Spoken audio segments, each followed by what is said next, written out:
কি হিসাব সমীকরণ দ্বিতীয় চ্যাপ্টার তোমাদের হিসাবের বই। এর ভিতরে অনেক কিছু আছে, হিসাবের বই। স্লাইডে যা দেখতে পাচ্ছ এখান থেকে কি বলা হচ্ছে, এর পরের অংশ কি মালিকানার শর্ত নির্ণয় করো, তাই না?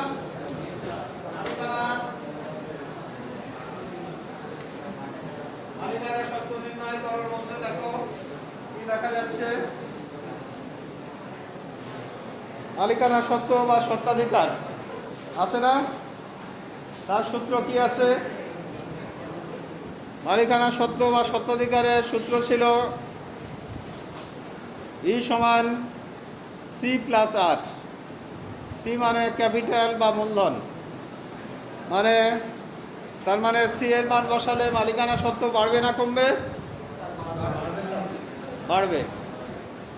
প্লাস আর, আর মানে রেভিনিউ, রেভিনিউ বা আয় মানে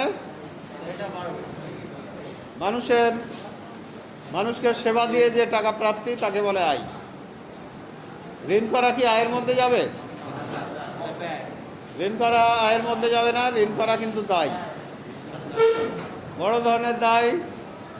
এই টাকা আবার শোধ দিতে হবে তোমাকে, এই জন্য দায়ের মধ্যে যাবে। প্লাস আর বললাম মাইনাস ইএক্স বা এক্সপেন্সেস বা ব্যয়, ব্যয় মানে যা প্রদান করবা, যার অল্প কোনো কিছু বা আংশিক কোনো কিছু আর ফেরত আসবে না, সেগুলো হচ্ছে ব্যয়। ইএক্স এর মান বসালে মালিকানার সত্ত্ব কি হবে? কমে যাবে।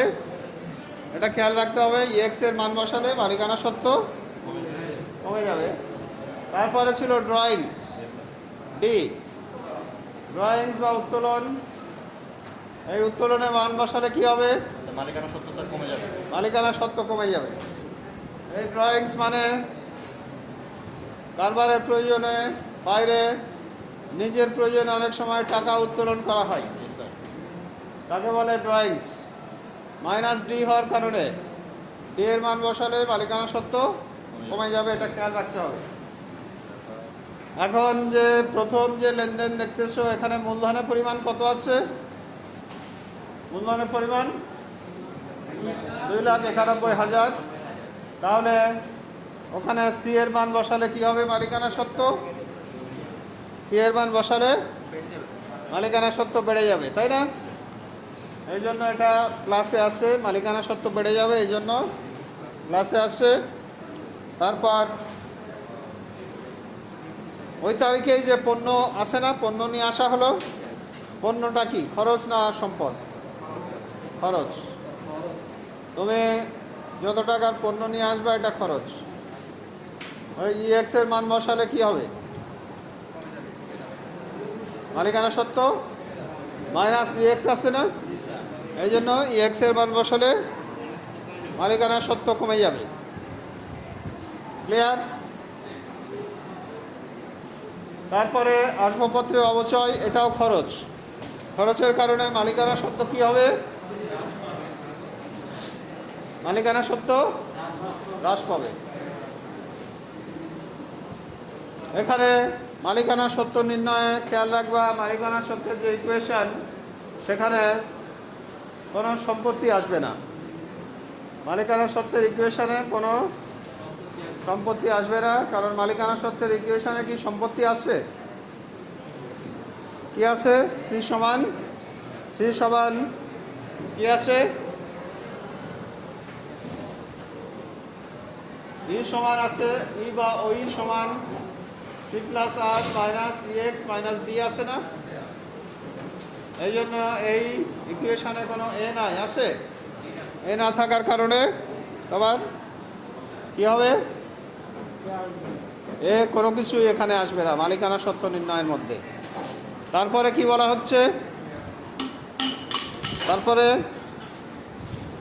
হচ্ছে? এরপরে যেটা ব্যাপার, মালিকানা সত্ত্ব নির্ণয়ের মধ্যে হচ্ছে চেকে ধারে মাল ক্রয় এবং বহন খরচ পরিশোধ আছে না? ধারে মাল ক্রয় বহন খরচ পরিশোধ, এটা খরচ মানে ইএক্স। ইএক্স এর কারণে কি হবে? ইএক্স এর কারণে কি হবে? মালিকানা সত্ত্ব কমে যাবে, তাই না? ইএক্স এর কারণে মালিকানা সত্ত্ব কমে যাবে। এরপরে কি আছে? এরপর চেকে বিক্রয়, এটা মূলত যোগ হবে। বিক্রয় যোগ আয়ের কারণে, ধারে বিক্রয় করলে এটাও যোগ আয়ের কারণে। এইভাবে যোগ বিয়োগ করে যে ফলাফল তাকে বলা হবে মালিকানা সত্ত্ব বা সত্ত্বাধিকার বা ওনার্স ইকুইটি বলা হবে। মালিকানা সত্ত্ব বা সত্ত্বাধিকার বা ওনার্স ইকুইটি। এরপরে এখানে কারো কারো কিছু জানার আছে এখান থেকে কিছু জানার আছে? কারো জানার আছে এখান থেকে? না থাকলে আমরা নেক্সট প্রবলেমে যাচ্ছি। নেক্সট প্রবলেম দেখাবো।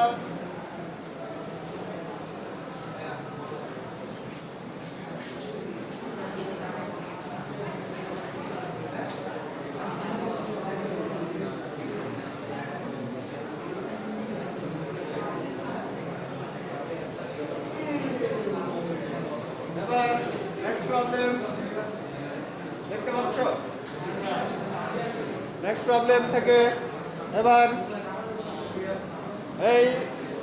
এই কলামের মধ্যে তুমি কোন গ্রুপ থেকে আসা? মূলত এটা বিজনেস স্টাডিজ গ্রুপ। ওকে, তোমাদের দুইজন সাহেব দাঁড়াও, স্ট্যান্ড আপ। এখানে এই যে লেনদেন দেখতে পাচ্ছ না, এটা তুমি একটু ব্যাখ্যা করো, কি মনে হচ্ছে তোমার? কারণ আমি সব উত্তর মনে করো বলে দিলাম, তাই না? কিন্তু তোমার অবস্থা কি জানতে চাইলাম না, তাহলে লাভ নাই কোনো। এখানে যে একটা প্রবলেম দেখতে পাচ্ছ, যন্ত্রপাতির মূল্য কত টাকা, একটা প্রবলেম বলা আছে। এখন বাকি সবাই চিন্তা করো, যন্ত্রপাতির মূল্য কিভাবে কি হবে?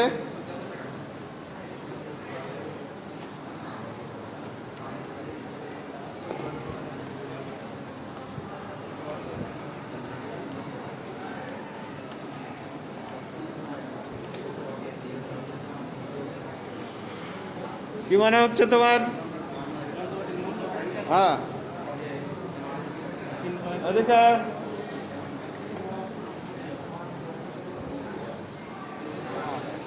যন্ত্রপাতির মূল্যে সিট ডাউন। নেক্সট তুমি তারেক, তারপরে বলো। যেমন ধরো ওকে জিজ্ঞেস করলাম, ও বলতেছে কমার্স থেকে, তার মানে ও মনে করতেছে ও পারে, তাই না? এখন বলো তাহলে কি মনে হচ্ছে তোমার যন্ত্রপাতির মূল্য কি হবে? মানে তুমি না, যে কেউ ব্যবসায় শিক্ষা থেকে আসলো মানে পারে, এটা ভাবার কোনো কারণই নাই। আমি কোনো কারণ দেখি না। অনেকে গান পেয়ে যাচ্ছে, সবার গান পেমেন্ট হয় না। এই জন্য বলো এটা উত্তর কি হবে? এদিকে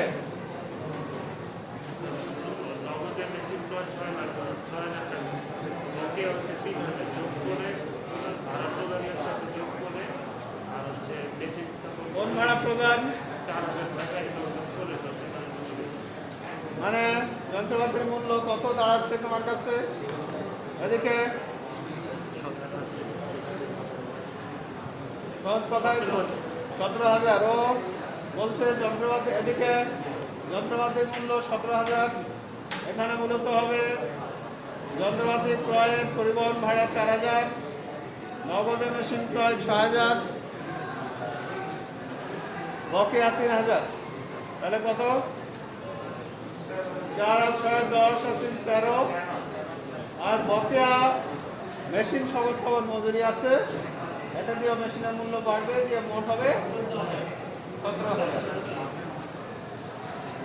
এদিকে মোট মেশিনের মূল্য হবে 17,000। ক্লিয়ার? এই তারপরে আমাদের বলছে আধুনিক পদ্ধতিতে 4 থেকে 10 তারিখে এদিকে কি কি হিসাব জড়িত আছে, বুঝছো? সেটা কি কি হিসাব জড়িত আছে, মানে হিসাবের যে শ্রেণী বিভাগ আছে, হিসাব কত প্রকার, হিসাব কত প্রকার এই সম্পর্কে বলো। হিসাব কত প্রকার মনে হচ্ছে? এখানে বিজ্ঞান বিভাগ থেকে আসা কেউ আসবে এখানে? 3 জনের মধ্যে? হ্যাঁ, 3 জনই সায়েন্স থেকে। You stand up. এখানে উত্তর লেখা শিখতে হবে, এবং যত তাড়াতাড়ি শিখবা তত ভালো। এখানে বলছে যে 4 থেকে 10 তারিখের লেনদেনে আধুনিক পদ্ধতিতে কী কী হিসাব জড়িত আছে। জড়িত হিসাব মানেই সম্পদ, আমি প্রথমে যে সূত্র দেখালাম না, সম্পদ, দায়, আয় ব্যয় আর মালিকানা সত্ত্ব, এগুলোই হচ্ছে সম্পদ। তাহলে তুমি বলো 4 তারিখের লেনদেনে কী কী হিসাব জড়িত আছে। দুইটা এই উত্তর আমি কিছুক্ষণের মধ্যেই দেখাচ্ছি কিভাবে লিখতে হবে, কিন্তু তার আগে 4 তারিখে লেনদেন একটা কলাম হবে, আর তারপরে কলামে লিখতে হবে জড়িত হিসাব। লেনদেন আর জড়িত হিসাব বলে হবে এখানে। হ্যাঁ, সব জায়গায় একই গান গাইলে হবে? হ্যাঁ, এখানে হিসাব সমীকরণে প্রভাব চেয়েছে, যে হিসাব সমীকরণে প্রভাব লিখো, এরকম কিছু বলছে? এখানে বলছে কি কি হিসাব জড়িত আছে। এখানে হিসাব সমীকরণে প্রভাব জিজ্ঞেস করলে তখন বলবা এ বাড়বে, এল বাড়বে, কমবে, এসব। এখানে কি কি পক্ষ জড়িত আছে। তুমি ড্রেস কিনলা, কলেজ ড্রেস, ক্যাশ কমে যাবে, এটা একটা পক্ষ, মানে নগদ হিসাব একটা পক্ষ, আর পোশাক পরিচ্ছদ খাতে ব্যয়, এটা আর একটা পক্ষ, তাই না? যেমন 4 তারিখের লেনদেনে কি কি পক্ষ জড়িত আছে। 4 তারিখের লেনদেনে কি কি পক্ষ জড়িত আছে বলবা? সম্পদ আর আয় ব্যয় না। এখানে 4 তারিখের লেনদেনে 2 পক্ষেই সম্পদ জড়িত আছে। একটা যন্ত্রপাতি বা মেশিন বেড়ে যাবে, আর নগদ কমে যাবে। এখানে জড়িত হিসাবে বলতে হবে, এক ঘরে লেনদেন লিখবা, আরেক ঘরে জড়িত হিসাব লিখবা, দিয়ে লেনদেন উঠিয়ে বলতে হবে যন্ত্রপাতি সম্পদ হিসাব, নগদান সম্পদ হিসাব। জড়িত হিসাবের উত্তর লিখতে হবে এইভাবে। সবসময় এ এল আর এ দিয়ে ই দিয়ে কথাবার্তা হবে না, ওটা কখন হবে? হিসাব সমীকরণের প্রভাব হলে হবে। তারপরে এখন ইউ সিট ডাউন। তারপর তুমি নেক্সট, এরপরে 5 তারিখের লেনদেনে কি কি হিসাব জড়িত আছে বলবা। 5 তারিখের লেনদেনে, 5 তারিখের লেনদেনে কি কি হিসাব জড়িত আছে বলবা। 5 তারিখের লেনদেনে সম্পদের নাম কি? যেমন একটা কথা বললো সম্পদ বৃদ্ধি পেয়েছে, এটা কি সম্পদের নাম? সব জায়গায় এ এল ই টানা যাবে না। এখানে হিসাব সমীকরণ নিয়ে কিছু বলছে, এখানে বলছে জড়িত হিসাব কি।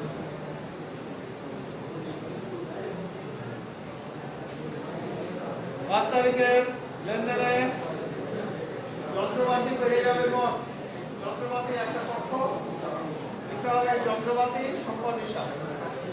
নগদ কমে যাবে, রমদান মাইনাস প্লাসের কথা তুমি জানছো না। তোমার এখানে কি মালিকানা সত্ত্ব বের করতে বলছে? প্লাস মাইনাসের কথাই যাচ্ছ। তুমি ঘড়ি ঠিক না ঘড়ি তোমার কি পারবে আর কি করবে। ঘড়ি যদি মনে করো অফিসে ব্যবহার করো, তাকে বলে অফিস সরঞ্জাম বাড়বে। এই যে বলবা যে অফিস সরঞ্জাম সম্পদ হিসাব, রমদান সম্পদ হিসাব, এভাবে বলতে হবে। Sit down. এরপরে এখন তুমি স্ট্যান্ড আপ। তুমি এখন এখানে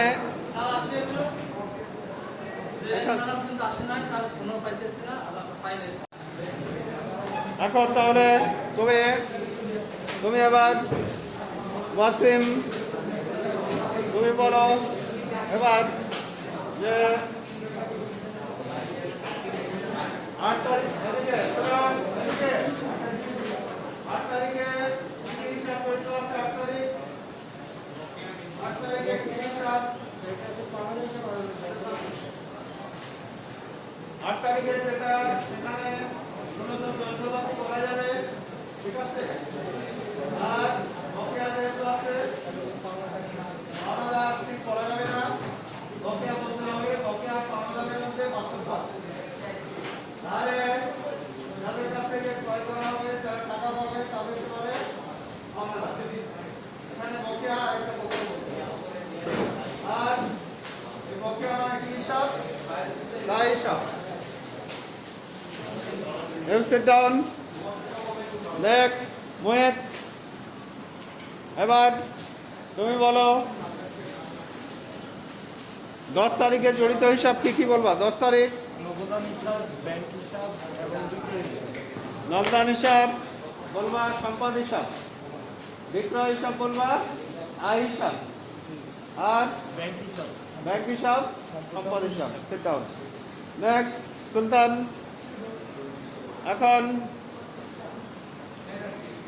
12 তারিখ জীবন বীমা প্রিমিয়াম চেকে পরিশোধ। এটা কি হবে? এটা যে পরিশোধ আছে এটা কি বলবা? এখন আমরা দেখি এদিকে উত্তরগুলো। সেটাও উত্তরগুলো কিভাবে লিখতে হচ্ছে দেখো। এদিকে উত্তরগুলো যেভাবে লিখতে হবে এইভাবে লিখতে হবে। উত্তর দেখতেছ 17,000। জড়িত হিসাব কিভাবে লিখতে হবে?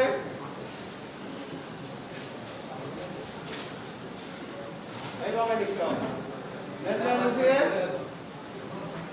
জড়িত হিসাব এদিকে লেনদেন উঠিয়ে জড়িত হিসাব লিখতে হবে। এইভাবে দুইটা বলা হচ্ছে না, এইভাবে লিখতে হবে। যন্ত্রপাতি সম্পদ হিসাব, রপ্তানি সম্পদ হিসাব আছে না, এইভাবে লিখতে হবে। রপ্তানি সম্পদ হিসাব, যন্ত্রপাতি হিসাব এইভাবে লিখতে হবে। এখান থেকে এই স্লাইড থেকে কারো কিছু জানার আছে?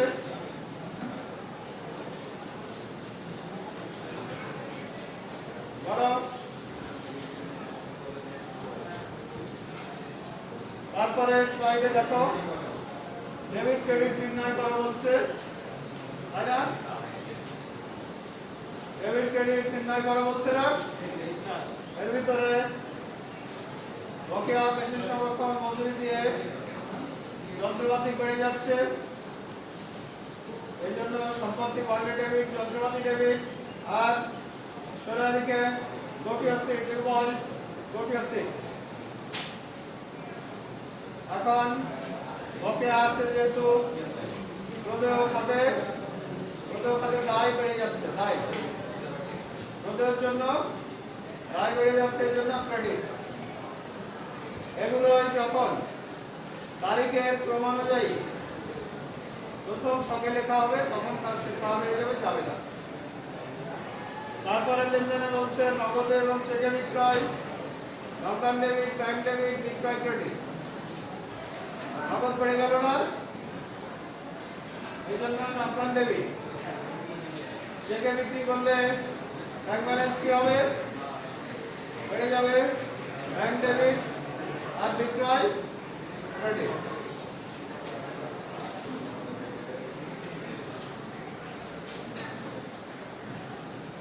তারপরে জীবন বীমা প্রিমিয়াম। তোমার প্রতিষ্ঠান এই জন্য তুমি কি তোমার প্রতিষ্ঠান এই জন্য তুমি কি টাকা যা ইচ্ছা তাই খরচ করবা? তার একটা হিসাব আছে। তুমি যদি প্রতিষ্ঠানের টাকা থেকে ব্যক্তিগত খরচ পরিশোধ করো তাহলে সেটা উত্তোলন হয়ে যাবে।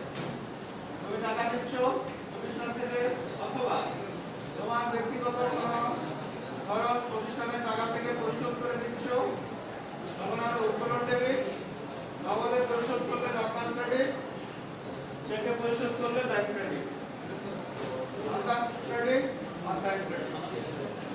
এরপরে যে ব্যাপার নগদ উত্তোলন আর পণ্য উত্তোলন করা আছে, এটা উত্তোলন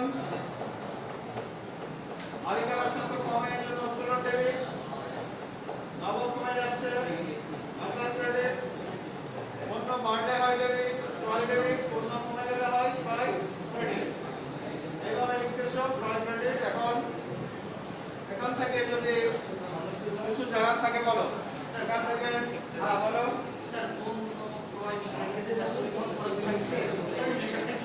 পণ্য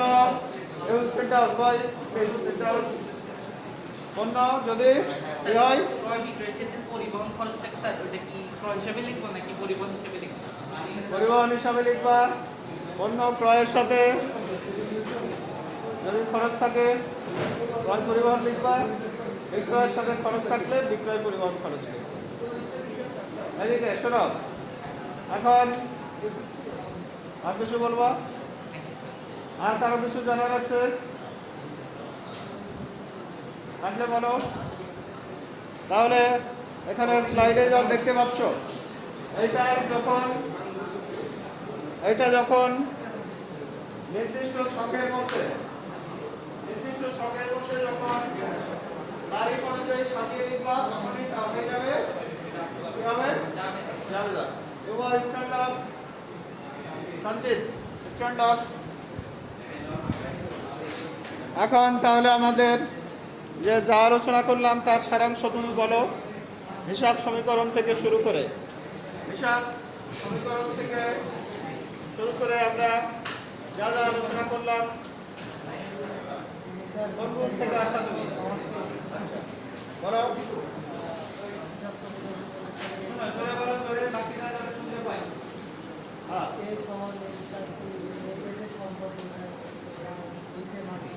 আরো জোরে বলো। তারপরে কি করলাম?